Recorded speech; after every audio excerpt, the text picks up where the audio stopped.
1 Timothy 3 verse 10, and let these also first be proved, then let them use the office of a deacon, being blameless. Even so must their wives, and this is where there's difference in the translation, be grave, not slanderers, sober, faithful in all things.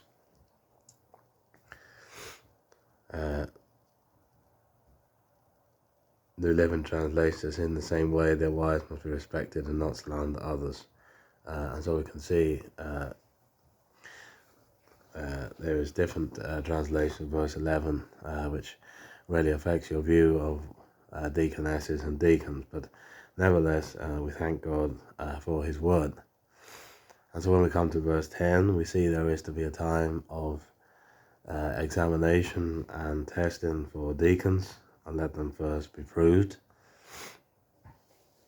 And this testing is to be a careful and thoughtful evaluation of a person's life by a congregation aware of those that need these characteristics or qualifications, but better what is characteristics. And so most of the controversy in relation to deaconesses comes from verse 11, even so must their wives be grave. Now, there are different views. Some will say this does not refer to deacons' wives, but the women in servant roles in the house churches. The Greek syntax distinguishes another group of church servants, so the qualification for these female servants is similar to those of the male leaders, and tend to lean more towards this way. They were meant to be deacon helpers in situations where male deacon would be inappropriate, caring for sick women, for example, helping prepare women before and after baptism, regular visits to older women, etc. And so you can see that still today this is as relevant as it was then. And from the writings of the early church fathers, we know the office of a deaconess developed very quickly and was used throughout the early centuries. And so deacons are meant to be servants, and therefore women have an appropriate role. Possibly the deaconesses were synonymous with the widow's role, which actually is in 1 Timothy chapter 5.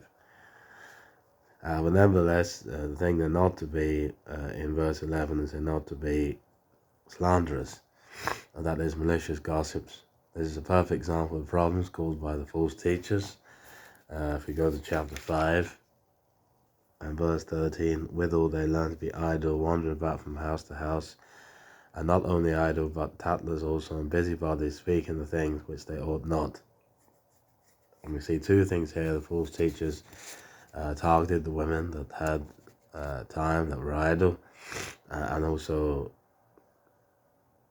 they were able to influence the women to spread malicious gossip.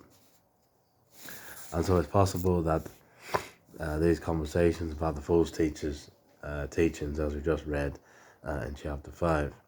This time, going back to chapter 3, the slanderers is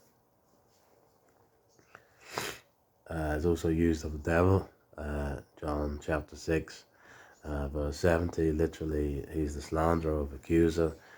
And then, of course, we see that in verse 11, they're to be faithful in all things. The word sober, we missed out that word, means to be temperate, that means self-controlled, and faithful in all things may point towards faithfulness to the scriptures, faithful in the faith, and also faithful in their lifestyle choices as well, bearing in mind what we read in chapter 5. And then we notice in verse 10 that after a period of being proved, they had to be found blameless. And that seems to be the umbrella term both for the elder and the deacon. We see that in verse 2 for the elder, and then for the deacon in verse 10. So that completes our look at 1 Timothy 3 verses 10 and 11. Let's just pray. Father, give thanks for your word. Thank you again for this time together. We can turn to it and just pray as we have looked at these scriptures. You are speaking into our lives. Thank you again for the important role that both elders and deacons play in the church, and also for the